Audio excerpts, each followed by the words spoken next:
I didn't create you to just be in that box. I didn't create you to tap dance for people to like this or that. I didn't create you to find your value or your worth in them. That is actually an insult to me. That's God speaking to me. It's an insult.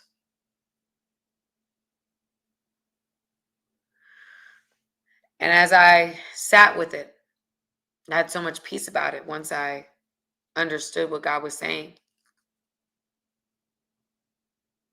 That ultimately, in the wilderness season, the steps of obedience are so important.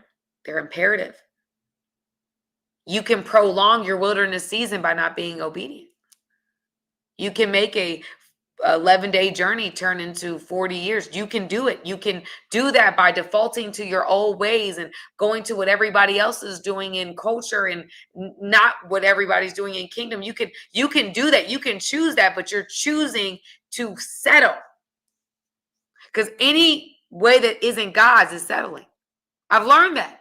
Any way that isn't God's is it's inferior. His ways are exceedingly abundantly above all that we could ever ask, think, or imagine. Our ways are what we see. And that's settling. God has greater. He does. And if you're obedient to his process, if you're obedient to the baby steps that he asks, he don't make you take giant leaps. That's the enemy. If you hear giant leaps, it's baby steps. There's going to be a leap where it feels like a leap, but it's a baby step. Okay, reach out. Ooh, I don't do that, God. Ooh, what am I going to say? What am I going to say? It's like, oh.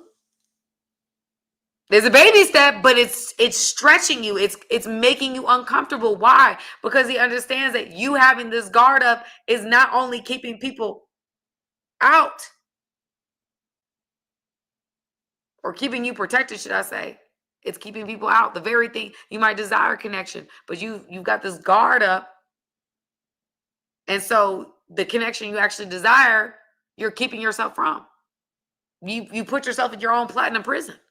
And God's like, in order for me to get you to where you need to go and to do the things that I've called you to do and to create the legacy that I have for your line, I need you to let me knock that thing down. The walls of Jericho got to get knocked down. And in order for that to happen, I need you to be obedient. Because y'all, in this process, every baby step of obedience has gotten me to a place with God that I've never experienced. And y'all, when I tell you something recently happened, I've been waiting for years, just happened out of nowhere. All why? Because of baby steps of obedience. God was like, okay, now you're ready for that now you're at a place where you can handle that being what that is. You couldn't do that before. I had to take you through this process, and now I'm letting you get to the side.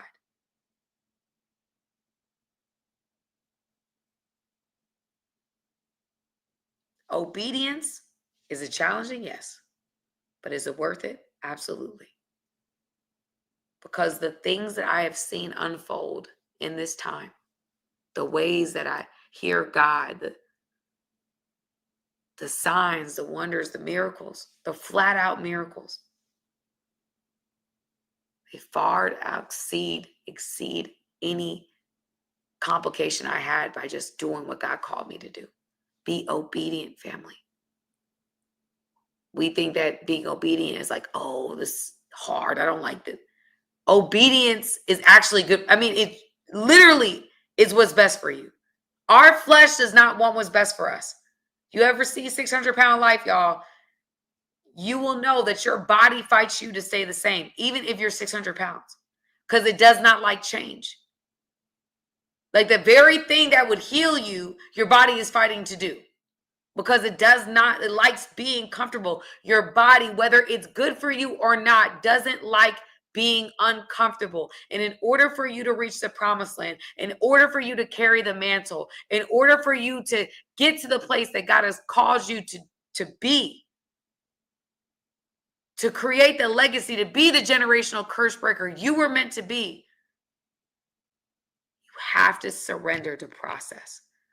And the process does not have to make sense to you. And if it's uncomfortable, you're in it right. You're doing it the right way. Be uncomfortable. Get comfortable with being uncomfortable. And if God is calling you to do it, do it. I know it doesn't make sense to you. I know it feels like this is not me. I don't do this. Exactly. That's why you should do. That's even more of a reason why you should do it. God is not ever calling you to do things to make a fool out of you. That is not his thing. He is, you can trust him. We put people's character on God. People have failed us. People have lied to us. People have misled us. That is not the character of our God. He cannot lie. He does not change his mind.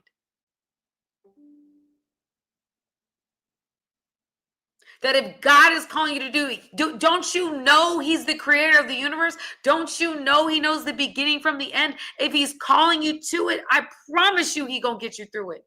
Living proof.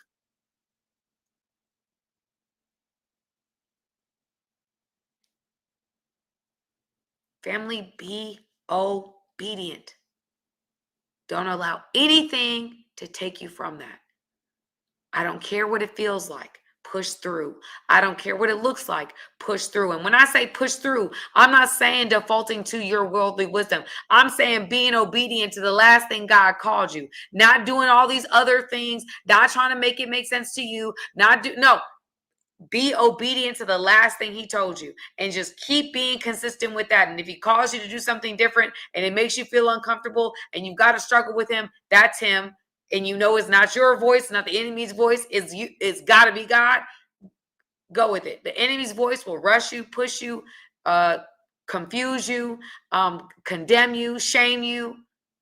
It literally leaves a negative taste in your mouth. It will cause you to puff up in pride. That's what the enemy's voice does. Our voice, you know what your voice sounds like. God's voice is going to come with clarity, is going to come with peace, but it a lot of times ain't gonna make sense to you. You have to spend time in the secret place for him to make it make sense to you. And I'll talk about that on future podcasts about how that happens and what to do to hear. How do you hear from God? What do you do with that? What is that? What prayer do you pray? We'll talk about that in a future one. But right now, I want to hone in on obedience, because without being obedient, you won't hear God. I mean, fully obedient. The more obedient you are, the clearer God will be, and the faster this season will go, and the quicker you get to your promised land. So, family, again, if there's some resistance within you, look into it. Why do I feel this way? Why does this bother me so much? Why am I fighting this? Is it because you find your identity in that very thing? And God's like, no, I want you to find your identity in me. This is unstable. This goes up and down. I'm consistent. I will always see you the same way. That you are fearfully and wonderfully made. But what you're trying to find your identity in, if it's anything outside of me, it's inconsistent. It's unstable. I'm trying to present you with something that lasts. And that it will last always. Because he's an eternal God. And he is sovereign. And he does know what's best. He knows the end from the beginning. Or the beginning from the end, excuse me.